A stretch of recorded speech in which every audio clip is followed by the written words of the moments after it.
Yeah, Yvonne, I think we have to go back to earlier this year when Kevin McCarthy was first running for Speaker. If some of your audience down in Australia remembers this, it took 15 rounds of voting in the House of Representatives for Kevin McCarthy to become Speaker. Now, that wasn't because of Democrats, but rather a small conservative faction within the House of Representatives. Now, earlier this summer, we saw there were rumblings of members of that same conservative faction in the U.S.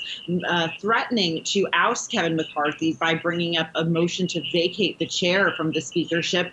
They ended up doing that, and then 8 Republicans in the House Republican Conference, as well as every Democrat in the House of Representatives, voted to oust Kevin McCarthy from the speakership. So now we're at a point where we've seen 2 candidates announce their candidacy.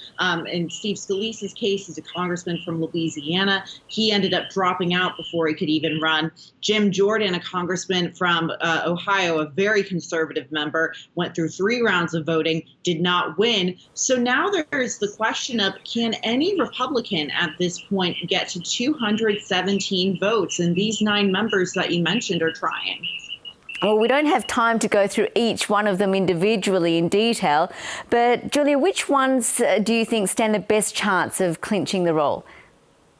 It's hard to say at this point. One person that sticks out to me isn't someone who I think has the best chance. It's someone who probably has an uphill climb, and that's Congressman Tom Emmer. Now, he was formerly the chairman of the House Republican Campaign Committee, so he helped a lot of House Republicans get reelected in the House last campaign cycle and helped a lot of newcomers to the House get elected. He is someone who, while he is a conservative, he's voted, more so moderately on issues like same-sex marriage, aid to Ukraine, breaking with conservative members of his party. He's someone that former President Trump doesn't exactly consider to be, a big contender for the list. So I think he's going to have a tough time. We know that there's other Congressman Pete Sessions from Texas, a conservative from that state, as well as Byron Donalds from Florida. Byron Donalds definitely, very much a Trump supporter. So I think a lot of this is going to come down to,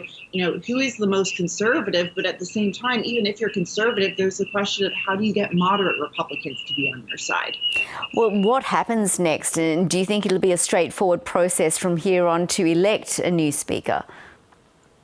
I don't think it will be a straightforward process. I could be wrong, and this could be, solved within the next couple of days or weeks easily once we have this election. But right now, there is just no Republican who appears to have the votes to get to 217 to win the speakership. And the reason for that is that the Republicans are so divided on who they want to be a speaker. And then on top of that, Democrats have signaled they will continue to vote for Hakeem Jeffries, the Democratic minority leader in the House of Representatives. So, it's hard to see where this goes from here. I've heard the idea of a bipartisan coalition floated, so Democrats and Republicans getting together to pick a candidate. But, there's not only division on the Republican side, but there's divisions between Republicans and Democrats. So it's hard to see where that goes. And what impact has this delay in electing a speaker had on the function of the House? A possible government shutdown is less than a month away. Yeah, so the government shutdown is huge because, remember, you need a Speaker of the House to be able to sign off on any spending requests. Remember, here in the United States, Congress controls the power of the country's purse. So when you're trying to deal with any of those financial issues, you need a Speaker. So right now, it seems like that's in limbo. It could put pressure on them to move on this. But also, if we go to the Middle East and see the war between Israel and Hamas, in terms of President Biden's aid that he wants to go to Israel and wants to go to Ukraine too. Last week he talked about that $100 billion aid package. Congress has to vote and sign off on that. And without a speaker, they can't do that. Meanwhile, Nikki Haley has been threatening Ron DeSantis' second place in the Republican presidential primary. Can you bring us up to date on this race?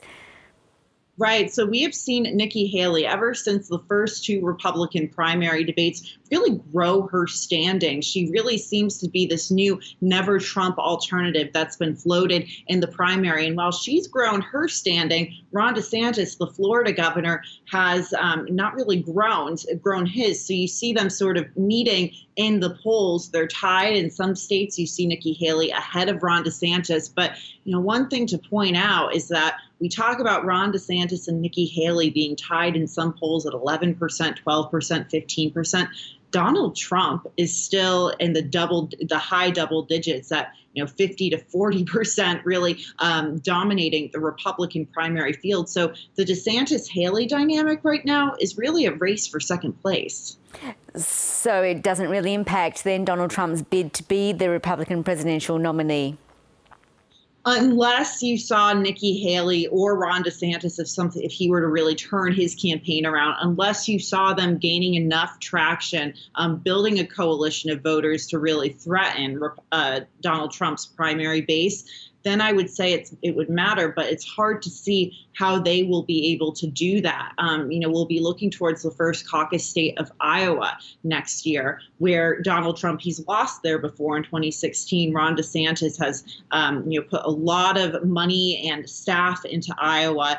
Nikki Haley really putting a lot of funds into New Hampshire, the second contest state. So depending on who wins Iowa, who wins New Hampshire, we'll have a clearer picture. But even with so many months of campaigning and money going into these states from all of the candidates, Donald Trump is still dominating. And that's even if he doesn't take part in the next debate among Republican candidates, which I believe he isn't likely to do. Is that correct? And is that debate likely to be a game changer at all? So there's I would say a debate about the debate here in the United States, in the political community. Do these debates really matter? We've seen in past election cycles, they do, have an impact on the polls and do sway some voters. But, while we've seen after these debates, Nikki Haley gain some traction, maybe some of the other candidates temporarily, like Vivek Ramaswamy, get some traction as well. No one's been able to rise to the level of Donald Trump. And Donald Trump has not attended these debates. Instead, he has done his own counter programming to these debates. So we saw it during the first debate in August. He did a sit-down interview with former Fox News host Tucker Carlson. During the second debate in Los Angeles, he was in Michigan speaking to union voters amid the automobile strike up there. So he's been able to successfully counter-program these, and it hasn't impacted his standing in the polls. In fact, in some polls, he's gotten stronger. Julia Manchester, always great to talk. Thank you so much for your time. Thank you.